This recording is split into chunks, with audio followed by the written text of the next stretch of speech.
If we don't teach the nervous system and the sensory system how to appropriately respond to negative sensory input, let's say clothing, are we just going to accommodate and let the child run around naked? Are we going to just let them wear the clothing that they prefer that maybe isn't necessarily socially acceptable? Where's the line here? And I just think so much of this is so individualized, but if we don't desensitize, or if we don't, actually work on true sensory integration therapy, a child could grow up and never learn how to feel comfortable in their own skin. And we do not want that. We want to teach these kids, we want to teach their nervous systems how to actually feel their very best every day.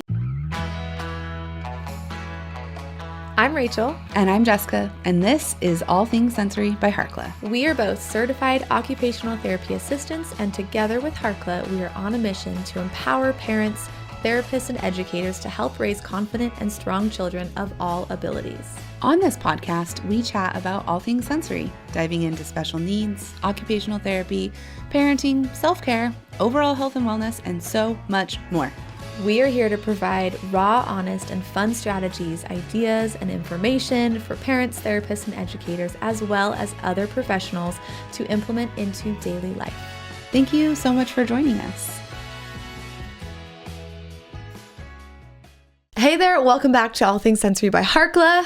I'm Rachel. And I'm Jessica. We are both occupational therapy assistants. We are passionate about all things sensory, primitive reflexes, and just really having open, honest, and sometimes challenging conversations about these topics. Is that what we're going to do today? We are going to have a challenging conversation. And, really the backstory on this is from social media. I had seen a video that an OT had reposted about a speech therapist who was talking about not desensitizing the sensory system and just accommodating for sensory preferences. And so really, I just wanted to kind of break down that conversation of, do we desensitize? If a child is super uncomfortable with, certain tactile input, are we going to desensitize, or are we just going to accommodate and provide accommodations so that way they don't really have to, really interact with that negative tactile experience that's making them uncomfortable? And so as therapists, we are, sensory integration trained. Like, that's our passion. That's what we love to talk about and what we love to work on with our clients. So let's just have the conversation of what's the difference, what's desensitizing, what's accommodating, when is one appropriate, when is the other appropriate, when are they both beneficial together? Okay, so what are accommodations? Accommodations accommodations are when we change the environment or we provide strategies. So for example, we use noise canceling headphones in a loud environment. We dim the lights if the lights are too bright. Basically, we can create a sensory-friendly environment and use sensory tools and strategies to accommodate for a child who is struggling with sensory processing, whether they are over-responsive or under-responsive. We can accommodate them by providing those strategies. And oftentimes we will provide classroom accommodations. That's a pretty common term for schools and OTs and speech therapists, PTs, to use back and forth and provide classroom accommodations for students to help them learn and focus and get the most out of their school environment. So that's kind of a general overview of accommodations. Now, on the flip side, what is desensitizing? And that's really that general or that gentle exposure to the stimuli or the sensory input that is maybe non-preferred. So if there's, sounds that are non-preferred, if there's textures, if there's movement, we're gently providing this input in a very structured and therapeutic way in order to help the nervous system learn to have an appropriate adaptive response, or to learn how to really process it and feel okay when they touch the shaving cream, for example. But my example of like nails on the chalkboard, right? if that's a feeling, that's a sound that really makes me feel uncomfortable. So we're not going to just scratch nails on the chalkboard all day, every day therapy. Until I'm fine with it, right? I think that's the misconception here is like, and that's the example that I think of every time, because that's my like sensory thing. One of the many that bother me is, you know, the nails on the chalkboard. So I don't want people to think that when we say desensitize, we're just scratching nails on the chalkboard for an hour at a time and say, good luck. Well, how does it feel now? Also, a thing to think about here is you learning how to process the auditory input of nails on a chalkboard. Is that functional for you? Mm-hmm. Is that going to improve your ability to get through your day? Probably not, because it's not something you hear on a regular basis. No, but when my kids are using chalk on a chalkboard mm-hmm. and their fingers touch their fingernails accidentally touch it, I'm over here cringing and they're like, woohoo, Mom, look at me, I'm coloring. So it's not something that's negatively impacting me to get through my day, but when I am interacting with chalk with my kids or with clients, it's an uncomfortable feeling for me. But I don't think that doing it more and more and more is necessarily going to improve it. I think that there are other strategies that we can do in order to help my auditory system, my tactile system kind of integrate and process that a little bit more successfully. So for you, we would use more accommodations. I think a mixture of some sensory integration strategies, like some therapeutic music. Which would be the accommodations. These are accommodations that we're talking I wouldn't necessarily call that an accommodation, But in the sense of what we're talking about right now, we are, because they're sensory tools. And when we're differentiating between desensitizing strategies and accommodation strategies, a listening program is more of an accommodation. I don't think that in this context it is, though. No, I disagree. I don't think this has ever happened that we've disagreed on a podcast. Well, let me just explain where my head is. Okay, so in the moment of doing chalk, we'll stick with this example. I'm not going to do the listening program. But you could. But I'm not going to. I'm going to do that in a moment where I am feeling safe, I'm feeling calm, and I'm going to work on that every day in order to help my system learn to better adapt to this input. Yes. An accommodation would be I'm going to put on noise canceling headphones and I'm going to put gloves on my kids. Oh gosh. No, but you wouldn't put gloves on their No, but hands. I'm saying that would be more of an accommodation. I was just talking about the listening program. Yes. Yes. But I don't think that it's an accommodation. Okay. What do you guys think? Maybe it is when you use it that is important. If I was using the listening program while I was doing the chalk, then yes, that would be more of an accommodation. But I don't think that would be a strategy that I personally would use. Maybe I would do it with a kiddo who's uncomfortable with it. Yeah. Okay, so anyways, really, it's really important that we're having this conversation right now.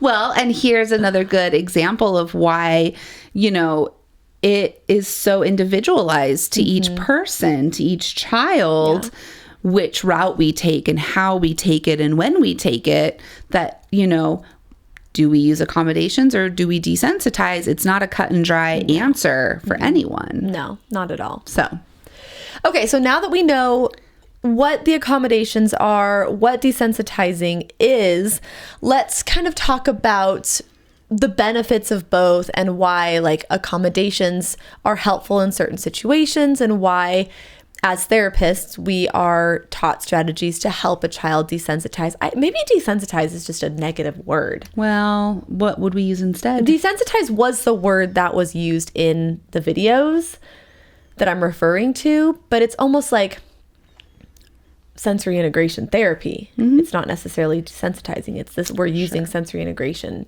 strategies. Yes. I don't know. This is getting deep. So many layers. I know.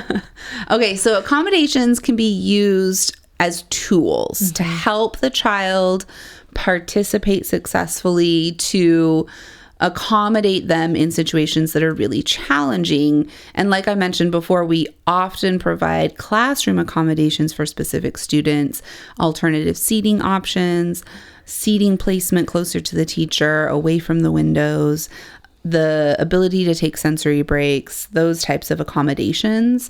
Whereas desensitizing is more of like a slower, I think Rachel already said this, like a slower process of teaching the nervous system how to process input that the child is going to be encountering on a regular basis, right? So we should use the example of clothing. Okay, let's use, I was just trying to think of like what example to use. Yeah, if we don't teach the nervous system and the sensory system how to appropriately respond to negative sensory input, let's say clothing, are we just going to accommodate and let the child run around naked?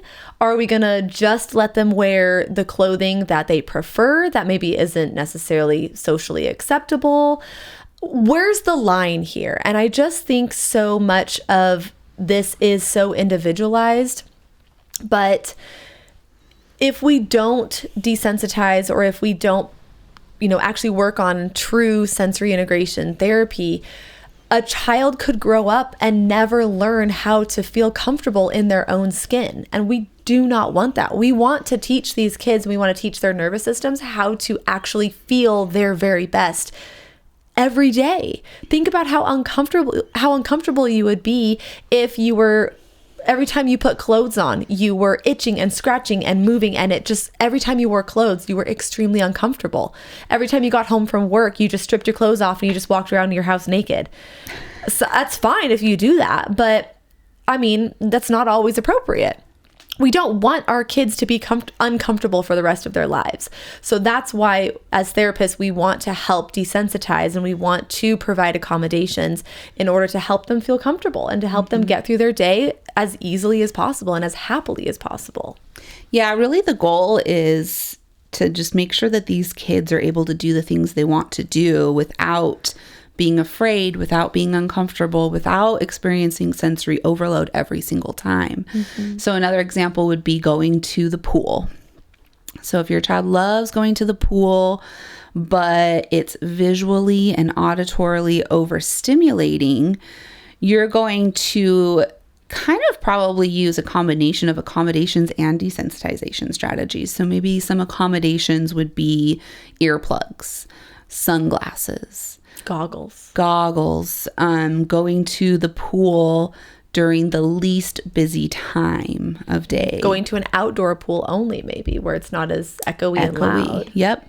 Going into the pool with your child. Yep. And then the desensitization piece, or the sensory integration piece, would be outside of going to the pool, you're going to work on auditory and visual activities to help those two systems integrate and work a little bit better and more efficiently to process the information for when they are at the pool. And you're also probably going to work on primitive reflex integration as well. Do you think about the STNR, the Moro reflex, even the TLR? A lot of those really can negatively impact a child's ability to learn how to swim efficiently and be comfortable in the water as well, doing different poses. You don't do poses in the swimming pool. You do different movements and strokes and positions. So I also really like that idea that you are not just accommodating, you are also working outside of the pool on some of those underlying sensory skills. I think that can be the goal, right? I think that is the goal, yeah. Accommodate when needed,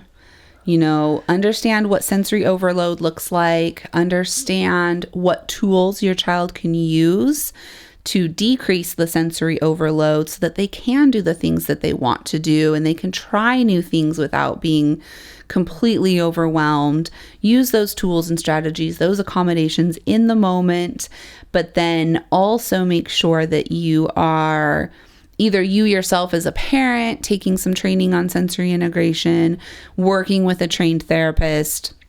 If you are a therapist, making sure that you are trained in sensory integration, know how to build rapport with the child and the family so that you can provide specific sensory integration strategies and techniques to help the sensory system learn how to process those types of sensory input for the child to be successful and happy and to be able to have fun and go play. Yeah, so I think really moral of the story is that it isn't just this or just that. It's really, let's accommodate, let's help them get through the moment, let's help them get through this concert successfully, while also simultaneously working on those underlying sensory processing skills, because the goal of occupational therapy is to help a child live their best life and live their life as comfortably as possible. So if that looks like accommodations for the rest of their life, that's what it looks like for that client. If it looks like a mixture of desensitizing and helping their sensory system kind of learn to process and modulate a little bit more efficiently, then that's what we're going to do. Or if it's, a little bit here, a little bit there, and it's changing and it's modifying, that's okay. But I just don't think that anything should be cut and dry and we're never going to desensitize in therapy. Like, I just don't feel like that's beneficial for anyone. Yeah, I do think that if all we do is accommodate and we never help the child learn how to process a variety of sensory information, have flexible thinking, while also having tools that they can use if needed, then we limit them, right? In their future. We limit their potential because they're not going to be able to go do different things because they're going to be limited by their sensory overload, their sensory challenges, whatever it is. Yeah. A couple of other things we were going to talk about: incorporating desensitization, or if we want to change the verbiage to sensory integration techniques.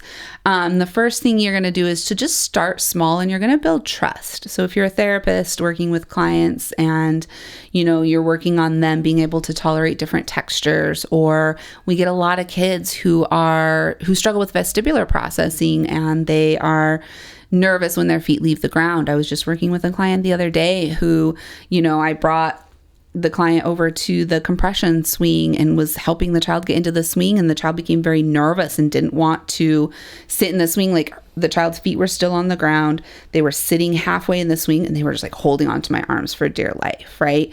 Lots of gravitational insecurity there. So instead of just not doing the swing activity, I changed it. I was building trust with this client, having fun, being silly, and we changed the position in the swing to a position that they felt comfortable with, but that they were also still getting the benefits of that vestibular input. So, making sure that you're modifying and changing the activity when needed to be able to have that child feel trust in themselves is also really important. Yeah, and I've talked about this example before, but my son, Trip, he was so afraid of the platform swing, most swings actually, when he was younger. And I remember trying to get him on the platform swing, and he was just, the whitest W sit you've ever seen, uncomfortable, don't let go of the swing, just like super gravitationally insecure on this, unenclosed swing. Had I just said, okay, I'm so sorry, like, let's get off the swing, we don't need to do it, I'll take it down and throw it away and get rid of it, you never have to look at it again, he would not be at the point where he is today, where he is literally standing on the swing and saying, swing me faster, push me higher, standing, laying in all these different positions. And so I think that too, if I would have just listened to him and,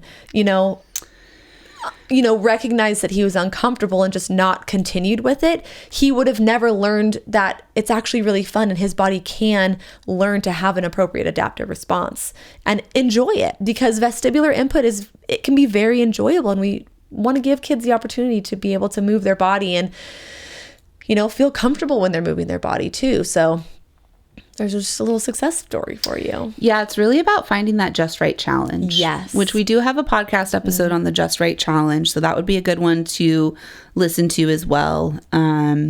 But I do think that for therapists, especially, building connection and building trust with your clients is the first step to helping them with sensory integration, desensitization, whatever you want to call it. And you're not just throwing them on the swing and good luck, have fun as they're screaming bloody At murder. Least you shouldn't be. No, I was literally on the swing with him, holding him, keeping the swing steady, and gradually, this is like a 2-year process that we've worked through this. So it's not just I think when we think of desensitizing, it's just throwing them into the wolves themselves. It's saying, good luck, Chuck. And it's just not, it's not like that at all. It shouldn't look like that. They shouldn't be in fear. It should be very play-based and fun. And, you know, we're in it together. We're modeling, we're playing. It's not just a throw them to the wolves, you know. I think that's kind of the negative connotation that desensitizing get. Like the nails on the chalkboard. We're just going to expose them to it with no... It's not exposure therapy. Exactly. Yeah, exactly. So I think overall, you know, if we have the question, should we accommodate or should we desensitize? And I think the answer is both. Mm-hmm. And the... Specific to the child. The accommodations and the desensitization path that you take is going to be very specific for the child.